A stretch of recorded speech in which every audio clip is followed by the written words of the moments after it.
Welcome to Conversations with Malik podcast, and I'd like to thank everybody who tunes in and listens and watches this show. Please don't forget to follow us at convoswithmalik.com, convoswithmalik.com. We on Instagram, Stitcher, Spotify, Facebook page. Like us, YouTube channel, subscribe, share, let people know about us. And we're working, and I'm blessed to always be here to do an interview, man. And I'm here with my man, Sean Lowe. How you doing, Sean?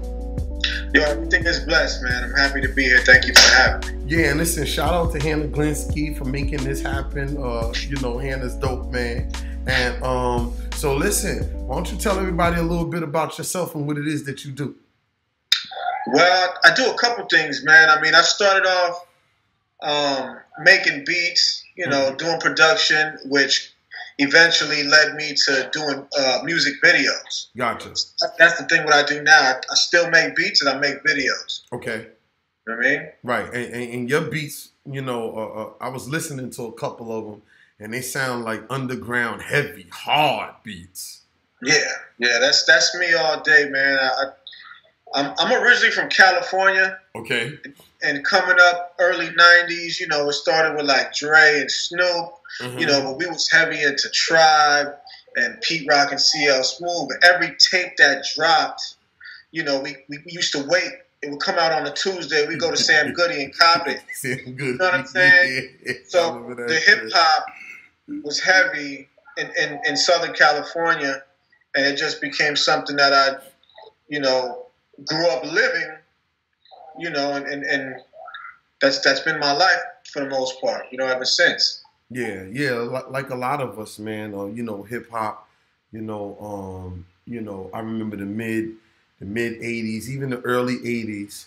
But as I became a teenager, man, from the mid '80s to the early '90s, how the mid '80s, how hip hop was bursting on the scene. I'm from Jamaica, Queens, and it just engulfed our whole lives.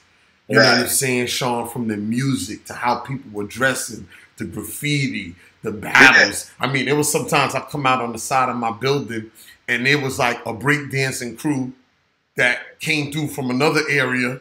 Right? They came through the battle. Cats from around my way, and they out there in an intense battle with somebody playing, the music on the old big boxes. Yeah. So I try to tell my kids, and it's funny because they're experiencing it in their own way, but they're not kind of experiencing it how we were. It was up close and personal, That's the thing that I have with my kids. I would just love, I'm okay with him experiencing what's new, but I want him to understand the history. Yeah. You know what I mean? Because me, I didn't know about the Rakims and the Big Daddy Kanes until I was already a teenager. I had to research them and listen to their music. Gotcha. You know what I mean? And I feel like that's what these cats don't do now. They don't go back and give the respect and appreciation for the people who came before them and understand the culture and how you can do what you do now. You know what I mean? Yeah. You're the children of us, of our generation. Right. We birthed what you do. Exactly. You know what I mean?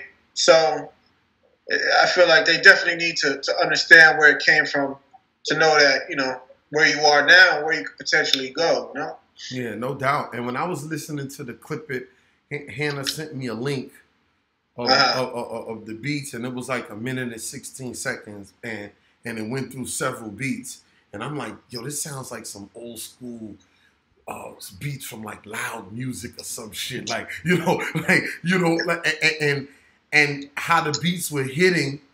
And listen, if I didn't think your beats was dope, I wouldn't say it, but I think your beats are dope, right? And when something's dope when you can hear it for 3 seconds and be like, that shit is slamming. Right. Fact. What are you looking for when? And it don't sound like no West Coast shit, by the way. It sounds like some New York, you know. I mean, I might have some.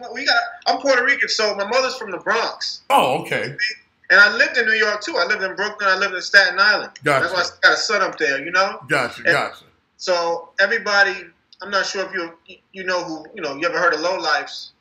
I never heard of Low Lifes. Low Lifes, Thurston Howell III. Okay. Used to rock a lot of polo, a lot of boosting in the late 80s, 90s. Okay. They was on CNN. They had a documentary called Fresh Dressed or something like that. Kanye was on it.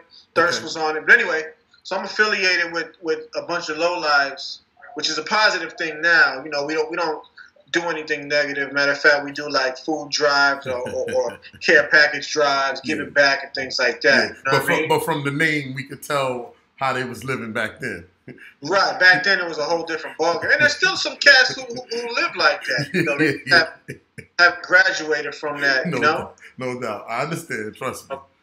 But it has a big influence on me. I mean, I love hip-hop. So I do have some West Coast sounding beats, but even those are hard. They're not, they're not something that I'm looking like, okay, I want this to be played on a commercial mainstream platform. They meant for the artist who appreciates authentic music. Right.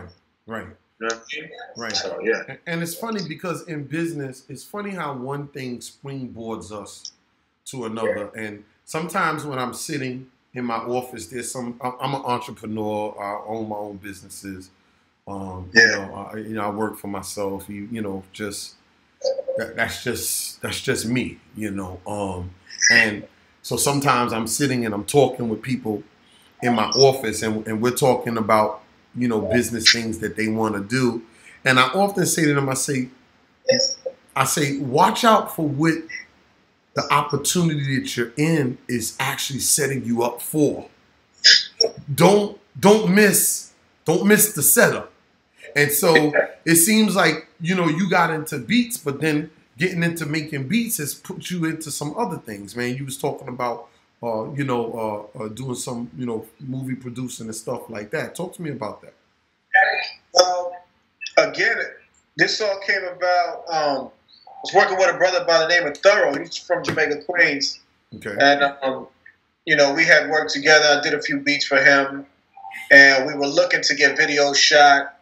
And I reached out to a friend of mine who knew somebody who did videos. Mm-hmm. And I was like, yo, can you, see what the number would look like? And he asked him, and the guy gave me a price that was like 10 grand or something like that. And I was like, fuck out of here. I'm going to get on this and learn how to do it myself. Right. When it came to learning beats, nobody showed me how to make beats. Gotcha. Especially at a time when YouTube wasn't popping at that time. You had to either read manuals and, or hopefully you had a friend that could show you something. I really didn't have nobody to show me anything. Right. I had to learn everything dolo. And so eventually I did that. I learned many different softwares. And then when it came down to the videos, mm-hmm. Once I had my mind made up, like I was going to do this, I felt like I already had vision. I know what I wanted these videos to look like. Right. So I learned how to do it before I even purchased the camera. Mm-hmm. Mm-hmm. I learned I watched and I learned how to do a video without even owning a camera. The technical side of cameras, understanding what settings you need to have them on, and all these things, and then shooting music videos, how rhythm and camera movement and all these things play a role in videos. And so I had to learn that, man. And then I did that. My first video was pretty dope. Like, just because I learned before I even picked it up. As soon as I picked it up, I already knew, oh, that's that. Okay, all right, boom. Right. And I'm still learning more every day and getting better. So as a result of doing the music videos, do you find that that's kind of, how do you juggle the two? Is that kind of pulling you away from the beats? It pulls me away from beats sometimes. Like, are you familiar with Illa G? Yeah. Illa G is recording a joint that I sent him yesterday, and then I got nice. Shabam Sadiq. You familiar with Shabam Sadiq? Shabam Sadiq? Yeah, he was on Ruckus. Like, he was coming up there. He's like an old kind of old school cat. Yeah, he's from the '90s, but yo, he's still nice. That's one of the nicest dudes I ever heard. Yeah. Okay. Yeah, I got a video coming out with him. Matter of fact, it should be coming out here in the next few days. All right. And I need to start sending him beats because we're going to work on a project that's produced by me solely, whether it be an EP or an album. I'm gonna produce. You're gonna produce an album for him. Okay. So it's kind of hard when I have like videos backed up that I need to edit. I got stuff that's in line that I got to get out the way. So once I get those videos out the way, I'm telling folks, hold off. I'm not going to do any videos at least until I bang out these beats because I got Shabam. I need to feed him. Right. And then, I might mess around and send Illa and Thorough some more beats. So it's one of those things. It's hard to do them both at the same time because the filming and the editing requires attention and focus. Yeah, man. If you're dealing with the film and stuff like that, editing and all that, you got to be dialed in. I had this, I had this cameraman here with me for a while, and this is just podcasting stuff in the studio, and just watching him. I was sitting with him sometimes. That stuff was taking hours, man, to like edit and chop it up. Yeah. So are you looking to kind of get to? Do you have a team with you, or are you doing everything yourself right now? Well, say I have a team. I have a team for certain things. When we come together, if we all together, everybody will play a position. But a lot of times, if an artist like me and Shabam, I'll call him and see what his schedule's like, and if he could pull up, it might be just me and him doing a one-man band. Gotcha. Yeah. Like the production is not so big. Or my wife might help me out. Yeah. Right. She might come through and hold the camera if I need to get certain shots. Yeah, I know. But one day, I think I'll get to a point where I may have like a production crew. Right. As I keep getting more new equipment, I'm gonna need more hands. Right. But it's getting there definitely. Right. So what else you got coming up that we need to know about?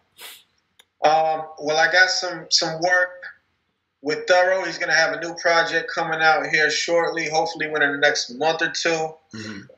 I haven't gotten a date from him just yet. I let him work. I don't put no pressure on him. But I got some production on that, so it's going to be some beats that I did on that album. Mm-hmm. Like I said, the Shabam Sadiq project that I'm going to do with him will be coming up. And I got multiple videos that are already done that should be here coming out shortly. I'll say Shabam's video should be coming out in a little bit, next either few days to a week. Mm-hmm. I did something for a guy that's named Los Lorenz 718. Okay. The video from him. I just dropped the video by Thorough called Felony Crack featuring Illa G. Ooh. So it's multiple things going on, definitely. Right. All right. So a couple questions. Yeah. Tekashi 6ix9ine, what's your thoughts? my thoughts on it's crazy, man. Like people were saying, "Oh, this guy's not gonna be able to come out and make music," and I was like, "Man, do you know where we're at? This is 2019. Like, this is 2019. The most wildest shit that you never thought would happen. Yes, is now what happens. Yes. Yes. So we're living in Bizarro World, like in the comic books. Remember the comic books, and it was Bizarro World. This is Bizarro World. What was once frowned upon in the hip hop world is now the norm. Mm-hmm. Mm-hmm. So I'm not surprised, man. He got a deal for $10 million. Mm-hmm. Like, hey, what are you expecting this time? Mm-hmm. I mean, and look, right? So, you got somebody like Kanye West, right? Who becomes friends with, and supports a president that it seems like all of his policies are against blacks and Latinos. Right. Here Kanye West goes. People are still buying Yeezys. I mean, shit, I got a pair. I can't even sit here and try to fucking front, right? Yeah. Still support. He was just here in Jamaica, Queens at Allen Cathedral. He's smart. He knows what he's doing. He knows how to get to the people through the church. Right. So it's all strategy. And you can, in this world today, it's sort of like, how do, and so my question is, how do you, what a phrase, how do you keep it real in an unreal world? Because for me, I live by principles and standards. You know what I mean? Yeah. So you're not gonna move me off my square. Gotcha. Like I know who I am and what it is I'm after. I know what my lane is. And I can't. Money won't move me to the point where I will sell myself like that. You know, people say, "Oh, you don't knock the hustle." I knock your hustle. You know what I mean? Yeah, I knock your hustle because if your hustle is stealing and thieving and scheming, you know what I mean? I'm gonna knock your hustle. Yeah, I'm like not gonna that. get it how you live. Nah, man. Yeah. You know what I mean? Like you tripping. So I stay grounded in my roots and stick to what I know and stick to what I love. And I don't, I'm good with where I'm at. I'm happy with what I'm doing. Right. I'm blessed. You know. You know what I mean? So I don't feel like I should change up my style and how I move or create controversy to forward me. You know, some people may want trap beats, or some people will say, "Oh, well, you need to be versatile." No, you don't. Who needs to be versatile? You know, it's cliche. There's no originality anymore. Right. You know what I mean? Right. Everything seems to be okay. Put an R&B singer on your song. Right. Bring you out. Like that's the norm. Everybody wants to do the same thing, so I can't. I'm not going to do that. Right. Right. What's your thoughts on mumble rap? I mean, yeah, they got their thing, I don't know what they're talking about, but yeah, I can't do it, with all due respect, Like the first mumble rapper, I think he's the original. You know what I'm saying? Whoever did the first mumbling and the rapping, like he should have been the only one to mumble. Right. But then check this out. I heard a Das Effects record back in the days. Ah, yeah. Recently. And now, it's not mumble rapping. No. We liked Das Effects. Yeah. But my sons was like, "Daddy, what the fuck is that shit? Seriously?" And they had a valid point, dog. Yeah, definitely. Yeah, when I listen to the old school shit, I'm thinking the same thing. Like, yo, Das Effects. I mean, this sounded dope, but they really wasn't saying too much. Yeah. You don't want to buckle my shoot, biggity boo. You know. Yeah. So the niggas was like, my sons was like, yo, talk to me about what are you talking about? You really knocking the Migos? No, so they nice now. They got new music now, and it's not. They're not doing the wiggity wiggity, and all that. Yeah. So it's like, I don't know, man. It's sort of like there's really nothing new under the sun. Yeah. The stuff that we seeing now was being played out. Maybe it's just being pushed a little more than it was. Who's like, so for you, because I like to talk to producers, and because you guys have really insight. It's like talking to the producers is sort of like with football, talking to the linemen about the game. I believe like the O-line dudes know the game better than everybody. The O-line and the D-line dudes, because that's where the game is really won and lost right there. Right. Who would you say? Give me your, I don't want to say top 10. Give me your top 5 like producers all time. Top 5 producers. Yeah. Of time. DJ Premier. Ooh. Alchemist. Ooh. Alchemist is one of my favorites because when I create music, the sound that I try to create, I love like a grimy, I heard it. Tune. You know what I mean? I heard it on your stuff. That's usually what I'm going for. Little staticky kind of. It was like, yeah, I heard it. You know what I'm saying? I'm going for something gritty and grimy. So I like Alchemist, DJ Premier, Pete Rock. Who else, man? I mean, when you say top 5, it may be a different answer tomorrow. It just depends. I've heard some stuff from this cat Stu Bangers. I'm not sure if you're familiar with him. He's not like a big name, but in the underground world, he's known. He makes a lot of grimy sounds that I hear him. I'm like, damn, I get inspired to want to make music, make beats when I hear stuff like that. As an old school cat, are you inspired by the new music, or are you somewhat because I think I struggle with this sometimes, and I try to just be open-minded to the new. I struggle with being, old school New York cat, right, with my old school values, being raised around the gods and the earths and all my bullshit, right? But then I'm also open because I never want to be so stuck in time that I'm not relevant now. Yeah, but you know what? Like, there's not a lot of good music that's new. There's new artists right now. Like, who I like? Anderson .Paak. Okay. Yo, Anderson .Paak is fire. He's to me, he's a musician. He's an artist, like an artist in the true essence. You know what I mean? Because you have like these rappers that sing and stuff like that. Anderson .Paak can rhyme with the best, and he could sing. He reminds me of he kind of reminds me of Curtis Mayfield, man. Like just the way his soul that he comes with. You know what I mean? So could I assume, Lo, that you don't like Drake? You could assume that.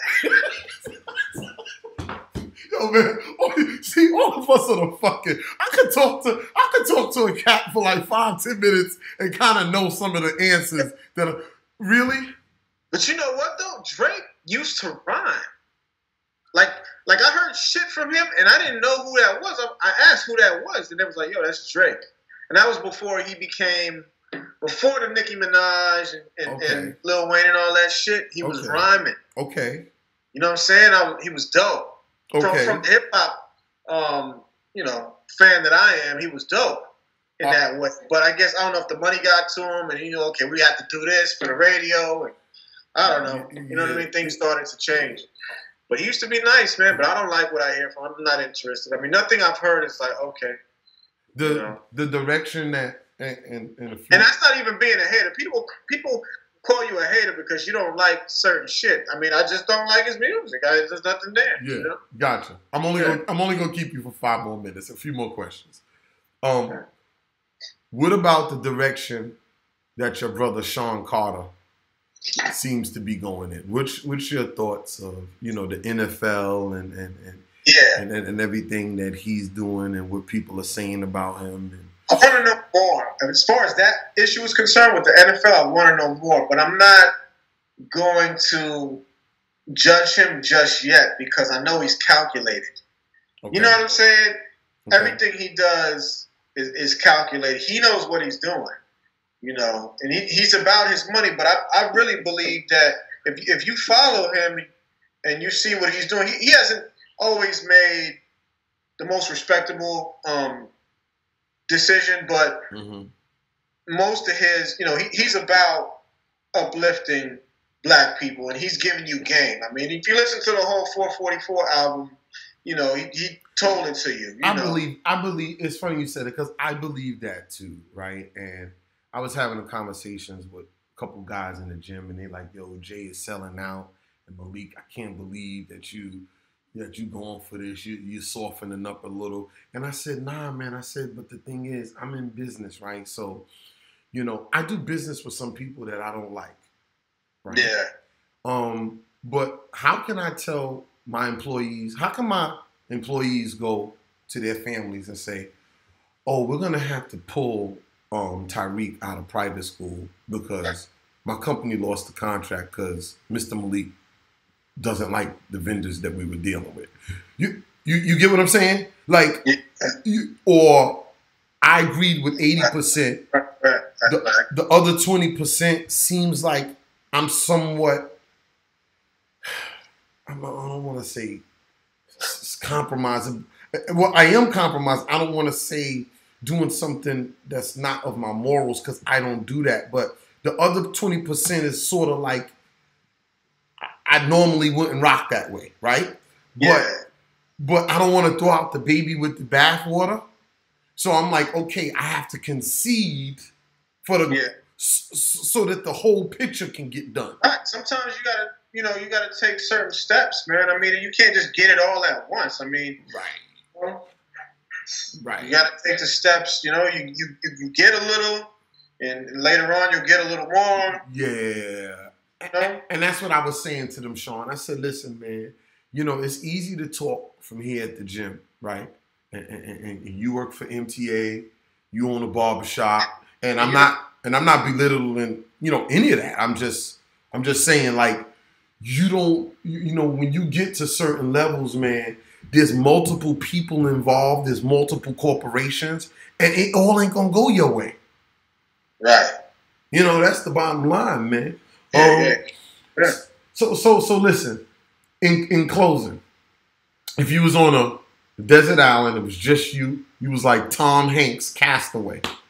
Yeah. And a black genie comes out of the lantern, woo, and he goes, "Yo, listen, Sean Lowe, producer extraordinaire.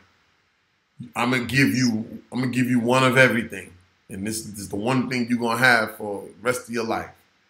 And he says, "You get one album to listen to. What one album would that be?" What one album would that be? You get one album. Damn, it would be Nas Illmatic. You know what I mean? Like, yeah. Why?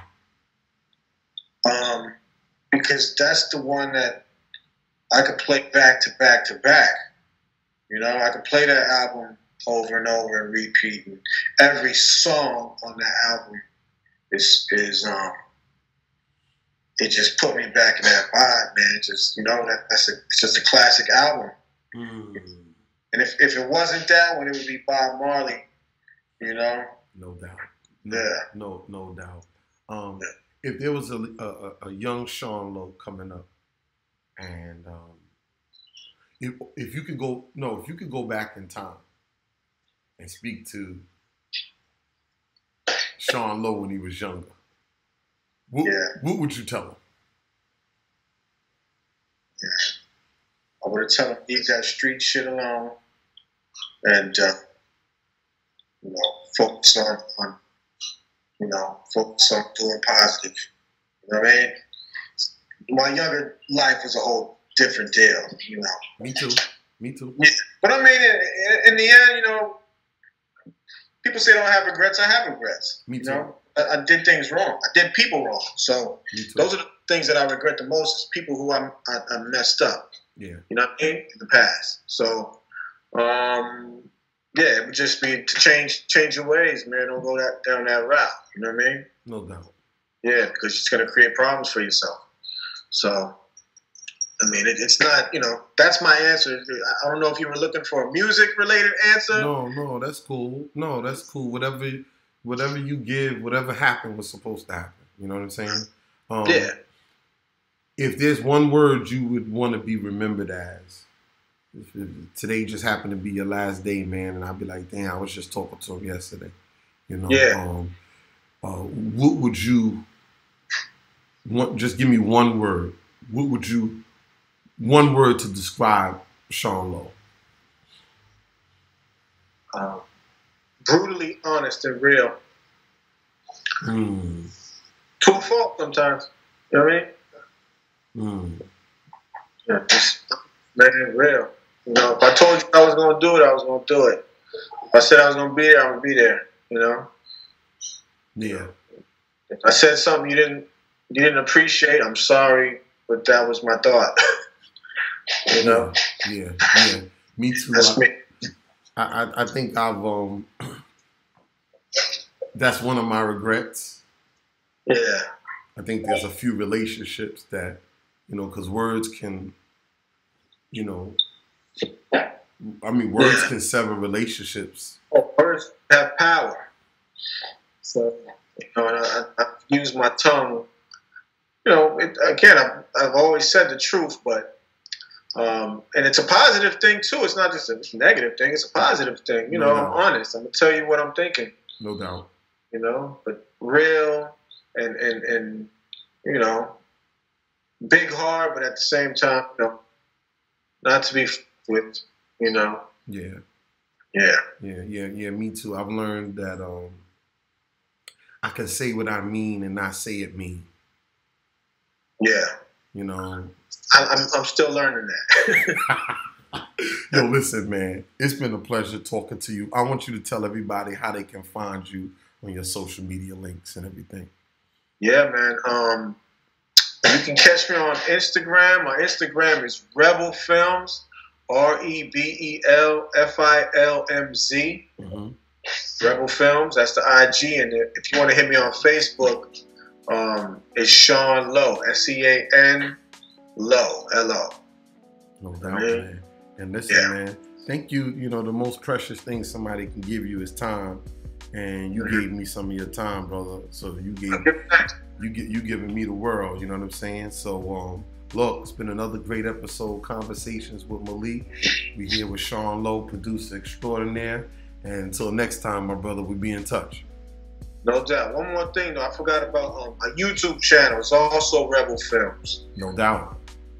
No doubt. But yeah, but thank you for having me, man. I appreciate you. No, thanks for coming on, man. All right. All right. Peace.